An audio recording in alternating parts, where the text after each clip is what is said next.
Thank you for your willingness to become an in-home supportive services or IHSS provider. IHSS serves individuals who are aged, blind, or disabled who are at risk of out-of-home placement without the help of providers like you. Your work as an IHSS provider is critical for the well-being of your community members. This presentation will cover the IHSS Registry, which is a service that connects IHSS providers looking for work with IHSS recipients looking for care. The Napa County IHSS Public Authority is an agency in our county that maintains the IHSS Registry. If you are an IHSS provider interested in listing yourself on the IHSS Registry, you will need to apply on our website, www.countyofnapa.org/702.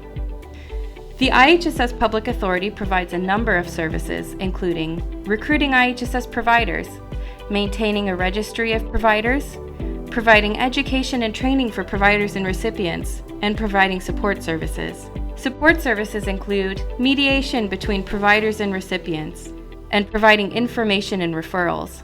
We will also verify your work experience with new employers so you can protect your recipient's privacy. Simply list IHSS on your resume. One of the great things about working for IHSS is the flexibility. If a provider would like to work more, they can utilize the registry to connect with recipients looking for help. Remember, the IHSS recipient is the actual employer.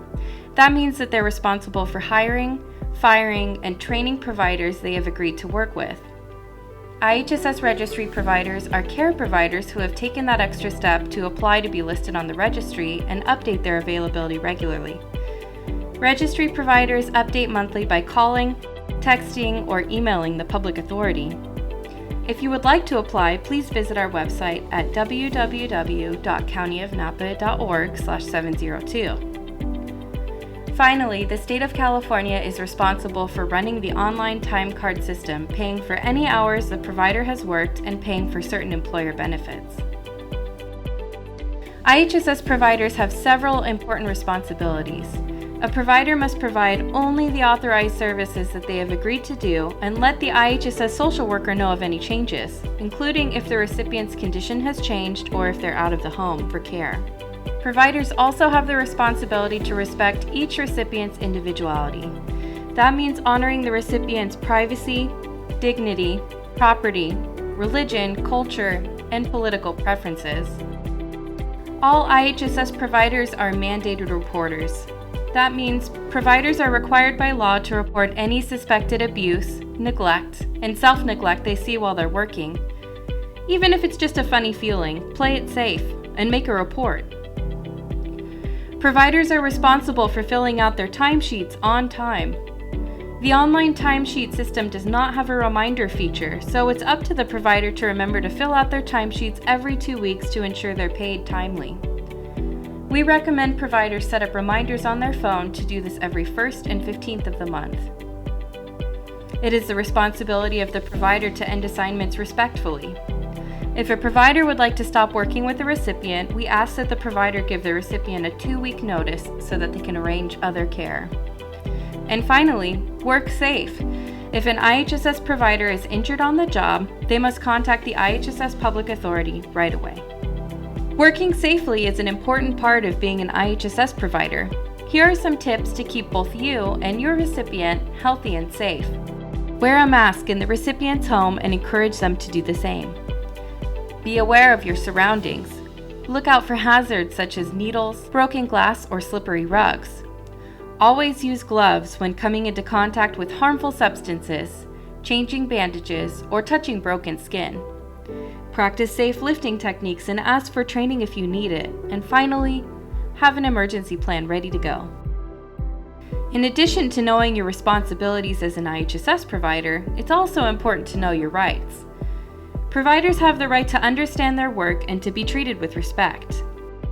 They have the right to quit without notice if the recipient's home is a dangerous or abusive environment. In these circumstances, we ask the provider reach out to the IHSS Public Authority to talk about what happened. Providers have the right to ask for mediation between them and their recipient for any issues that they can't resolve on their own. And finally, they have the right to know why if they've ever been removed from the registry.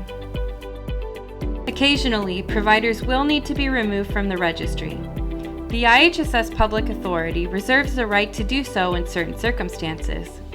Minor offenses, major offenses, fraud, and FLSA violations are all reasons that could cause a provider to be removed. Complaints concerning a provider may be given verbally, in writing, or to public authority staff.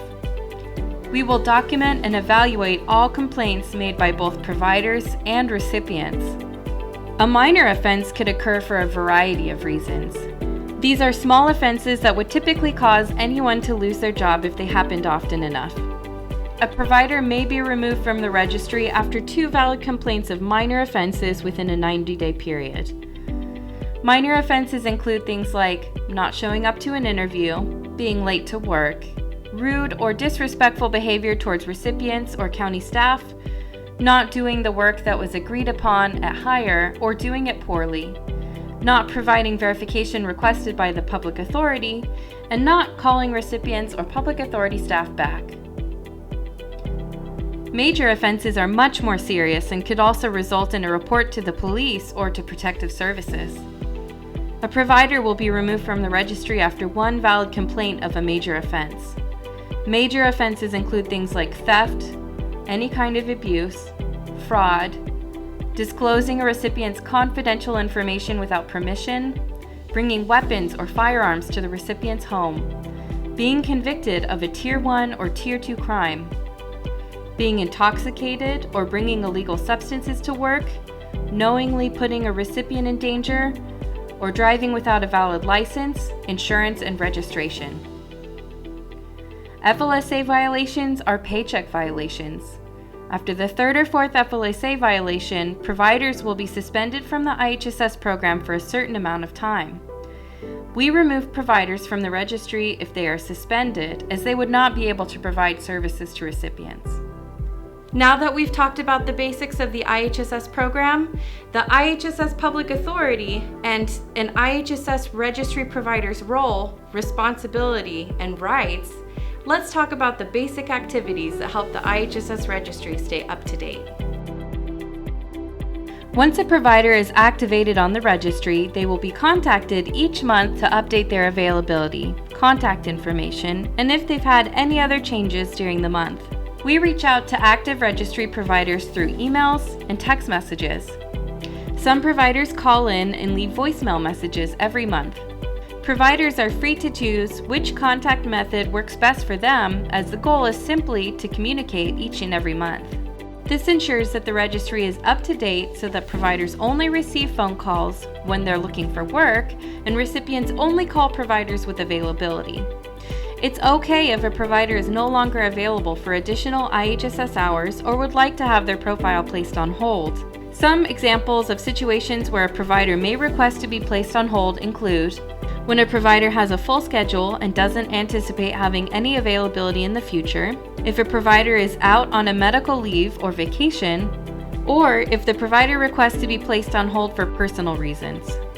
When a registry provider is placed on hold status, they will not be referred out or sent reminders to check in. They will need to contact the IHSS Public Authority to be taken off of hold status. Sometimes, registry providers will forget to check in. If a provider doesn't check in for 30 days, they will be placed on suspended status and sent a letter asking them to check in. If a provider doesn't check in for 60 days, they will remain on suspended status, sent a second letter asking them to check in, and receive a minor offense on their record. Remember, the ultimate goal of these check-ins is to communicate with providers and to keep the registry as up-to-date as possible. Once a provider is approved to be listed on the registry, they will start to receive phone calls from IHSS recipients looking for assistance. It's very important that registry providers check their voicemail messages quickly and clear out any messages from recipients that they've responded to. This helps ensure that the provider's voicemail box can continue to accept messages. We ask that registry providers return the messages of all recipients, even if the registry provider is not available or not interested in the job. If a job does sound interesting, registry providers should call the recipient to discuss the basics of the position and arrange a time to meet in person. We encourage registry providers not to accept positions over the phone. Taking the time to meet in person will give both the registry provider and the recipient a good idea of what it's like to work together. Finally, if a registry provider is not available or not interested in the job, they may politely decline any position and continue to look for another recipient. The interview with a potential recipient is an important step in the hiring process, and it's important to come prepared. We encourage registry providers to bring their own interview questions for the in-person interview. Here are some examples of questions that registry providers have asked in the past. What types of services does the recipient need, and what types of services am I willing to do? How will we keep track of hours? Does the recipient have more than one care provider? Am I working for more than one recipient? What are the best times to contact one another? Will we both agree to wear masks around each other in the home? Additionally, some providers bring up allergies and dietary concerns, who to call in an emergency, transportation arrangements, if any special equipment is used, and training on how to use the equipment, and if the recipient needs any paramedical services, which are services prescribed by a doctor. These services include things like bandage changes after surgery, insulin testing and injections, and inserting feeding tubes and more. We encourage providers to be thorough in their interview with a potential recipient to really get a clear idea about what it will be like to work together. From there, the provider will be able to choose to start working with the recipient or continue looking for another job. Services for each recipient differ based on their need and an assessment conducted by their IHSS social worker. Once a provider starts working for a recipient, they'll receive a form that shows what services the recipient has been authorized to receive. This form is called the Notice of Action, and it is a great tool that helps providers organize their work. The first page of the Notice of Action will show how many hours per month a recipient has been authorized to receive. These hours are then broken down into a weekly maximum. On the second page of the notice, the different tasks a recipient has been authorized to receive will all be listed. In addition to these tasks, descriptions of each task are also provided. If a recipient needs additional information about what a particular authorized task means, they can contact the IHSS Public Authority for a full definition. Remember, it is important to only provide the authorized tasks that a recipient has been authorized to receive. Sometimes providers will be asked to do work that has not been authorized by the IHSS social worker or that is not covered by the IHSS program. It's important to know which services are covered and which ones are not. Services that are covered will be found on the Notice of Action. Services that are not covered pose a risk of injury or liability to the provider and include things like gardening, feeding, exercising, or cleaning up after any animal, including service animals, moving heavy furniture or boxes, washing windows, driving anyone but the recipient, or paying bills for the recipient. Additionally, sitting with the recipient to chat, watch TV, or taking the recipient out for a social outing is also not covered. Remember, the provider should only perform tasks that an IHSS social worker has assigned for the recipient, and the provider does not have to do anything else for the recipient other than the assigned task. If a provider chooses to voluntarily do tasks not covered by IHSS, they will not be reimbursed. It's also important to note that workers' compensation does not cover providers who are injured while performing services that are not covered by IHSS or that have not been authorized by the recipient social worker. Once the provider is approved, they will be able to work in any county in California that has an IHSS program. If a provider wants to work for a recipient in a neighboring county, they'll need to contact the county where the recipient lives to get started. As long as they are an active provider, they will not need to get fingerprinted again.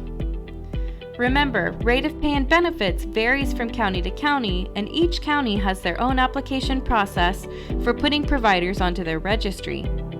It's important that a provider communicates with their home county to let them know about any changes. Finally, if a provider hasn't worked for 1 year in their home county but would like to continue working as a provider, it's important to keep an eye out for the No Timesheets activity form to request that the county keep the provider on active status. This will prevent the provider from needing to fingerprint a second time. There's a closeness that develops between providers and recipients. It's normal to feel like a member of the family. Despite this closeness, it's important to set and maintain healthy boundaries. Remember, they aren't set automatically. Boundaries have to be established and maintained. You can protect yourself by establishing clear agreements with the recipient about your schedule, IHSS tasks, and the best way to reach you. Addressing boundary issues right away and reminding the recipient what your role is if necessary. Keeping personal information private. This includes talking about your family or friending your recipient on social media. Finally, remember to practice self-care. One of the best ways that you can maintain healthy boundaries is through taking care of yourself. Self-care increases patience, improves mood, and makes it easier to deal with conflict. Thank you for joining us to learn more about the IHSS Public Authority and Napa County's IHSS Registry of Providers. If you would like to sign up to become a registry provider, please apply online at www.countyofnapa.org/702. If you have questions, please contact us at 707-259-8359 or IHSS Public Authority at countyofnapa.org. Thank you.